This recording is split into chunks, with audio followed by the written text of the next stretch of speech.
Look at him. Truly look at him. He doesn't look like a footballer. He has thin, gangly legs with shin guards pulled down to his ankles. His running gait is awkward, almost clumsy. He cannot dribble past a defender in a one-on-one. He doesn't possess a blistering sprint. He doesn't execute step-overs. He doesn't hit knuckleball free kicks. And he doesn't spend hours in the gym sculpting a physique built for modern athletic dominance. By all the metrics of the modern, hyper-athletic game, this man should not be an elite footballer. And yet, Thomas Müller is one of the most decorated players in the history of the sport. He has won 2 Champions League titles, 12 Bundesliga shields, and the ultimate prize, the FIFA World Cup. He has scored over 200 goals and provided over 250 assists for Bayern Munich. The greatest defenders of a generation. Men built like steel walls with lightning speed and flawless technique have spent 15 years trying to stop him. And almost every single one of them failed. They failed because they were playing a game of physical chess, while Thomas Müller was playing a game of pure, unadulterated time travel. He is the ultimate glitch in the football matrix. He is the man who looked at the most athletic era in human history and decided to win by simply being smarter than everyone else. This is the story of how the clumsiest player in football outplayed the world. Chapter 1: The Birth of the Ghost. To understand Thomas Müller, you have to understand the year 2010. At the World Cup in South Africa, a 20-year-old Müller was called into a press conference alongside Argentine manager Diego Maradona. Maradona, arguably the greatest to ever play the game, looked at this skinny German kid and refused to sit next to him. Maradona thought Müller was a ball boy. He demanded the ball boy leave the stage before he would speak.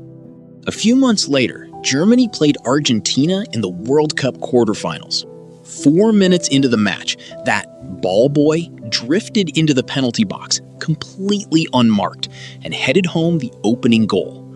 Germany went on to dismantle Maradona's Argentina 4-0. By the end of that tournament, Müller had won the Golden Boot and the Best Young Player award. Diego Maradona never forgot his name again. But after the tournament, journalists struggled to describe what they were seeing. Müller wasn't a striker. He wasn't a winger. He wasn't a traditional attacking midfielder. When a reporter asked him what his actual position was, Müller smiled and uttered a word that would change football terminology forever. He said, "Ich bin ein Raumdeuter." I am a space interpreter. Before Müller, space in football was something you reacted to. A gap opens and you run into it. But Müller revolutionized this. To Müller, space was not a physical area on a pitch. Space was a dimension of time. He didn't wait for space to appear. He calculated where the space would be 5 seconds into the future. And he simply walked into it. Chapter 2: The Geometry of Chaos. We live in an era of athletic perfection. We are obsessed with players who can run 35 kilometers an hour, players who can leap over defenders, players who look like Greek gods in tight jerseys. And then there is Thomas Müller. If you watch him closely, his movements look fundamentally wrong. He flails his arms, he loses his balance, his touches occasionally look heavy. In a world of sports cars, Müller looks like a reliable family sedan. But this aesthetic clumsiness is his greatest weapon. It is a masterclass in deception. Elite defenders are trained to read body language. They watch a player's hips to see which way they will turn. They watch the plant foot to see when they will shoot. They calculate the physics of the opponent's momentum. But how do you defend against a player whose movements defy the laws of athletic logic? Müller's running style is unpredictable because it is entirely functional, not athletic. He does not run to beat you with pace. He runs to manipulate your positioning. When Müller drifts wide, a center back follows him, leaving a gap. When Müller stops dead in his tracks, the defensive line pushes up, creating space behind them. He is a puppeteer. He uses his own body as bait, pulling defenders out of position like a magnet pulls iron filings. He once said, "I don't enjoy dribbling. I enjoy attacking the space behind the defense." It sounds simple. It is the hardest thing in football to do. Chapter 3. The Paradox of the System.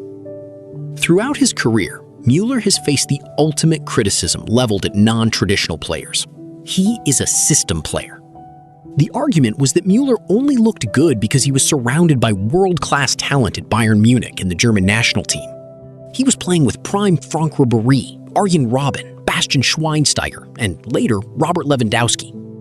And for a brief moment, it looked like the critics were right. In 2018, manager Niko Kovac arrived at Bayern Munich. Kovac wanted a team of fast, physical, modern athletes. He looked at Müller's unorthodox style and decided the player was past his best. Müller was benched. Kovac publicly stated that Müller would only get minutes if there was an emergency. For the first time in his career, the space interpreter was trapped on the sidelines. But then, Bayern Munich began to fall apart. The team lacked rhythm. They lacked intelligence. Kovac was fired, and Hansi Flick took over. Flick's first order of business? Put Thomas Müller back in the starting lineup. What followed was one of the greatest individual resurgences in modern football history. Müller didn't just return to the team, he supercharged it. In the 2019-2020 season, Müller broke the all-time Bundesliga record by providing 21 assists in a single season. Bayern Munich went on to win the treble, destroying Barcelona 8-2 along the way. Müller wasn't a product of the system. Thomas Müller was the system. He was the ghost in the machine that made the brilliant players around him twice as effective. Chapter 4. The Art of the Invisible Assist. If you look at a compilation of the greatest assists in football history, you will see 40-yard curving passes from Kevin De Bruyne. You will see defense-splitting trivellas from Luka Modric. You will see Lionel Messi dribbling past 5 players before laying it off. Now, look at a Thomas Müller assist. It is often a simple 5-yard pass, a side-foot layoff, a gentle square ball across the 6-yard box. To the untrained eye, it looks mundane. It looks like anyone could do it. But the genius of a Müller assist lies not in the execution of the pass, but in the decision that preceded it. Most playmakers create chances by manipulating the ball. Müller creates chances by manipulating the minds of the defenders. He knows exactly when a defender will blink. He knows exactly when a goalkeeper will commit his weight to the near post. His partnership with Robert Lewandowski was the perfect distillation of this genius. Lewandowski is one of the greatest pure strikers to ever play the game, but his goal tally exploded when playing alongside Müller. Müller would make a decoy run to the front post, dragging 2 defenders with him, and without even looking, he would flick the ball into the empty space behind him, where he knew Lewandowski would be standing. It wasn't telepathy, it was geometry.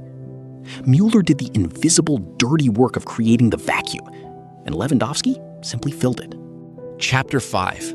The last of his kind. As we look to the future of football, we see a game that is becoming increasingly homogenized. Youth academies all over the world are producing the same type of player, technically flawless, physically explosive, and tactically rigid.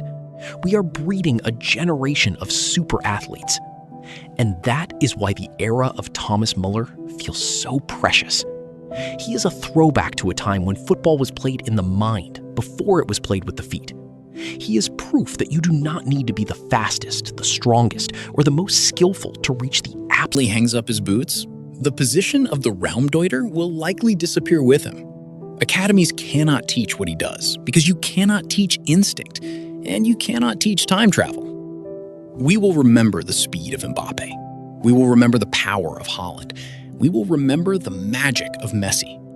But let us never forget the skinny, awkward kid who pulled his socks down, flailed his arms, and became the most dangerous phantom the game has ever seen.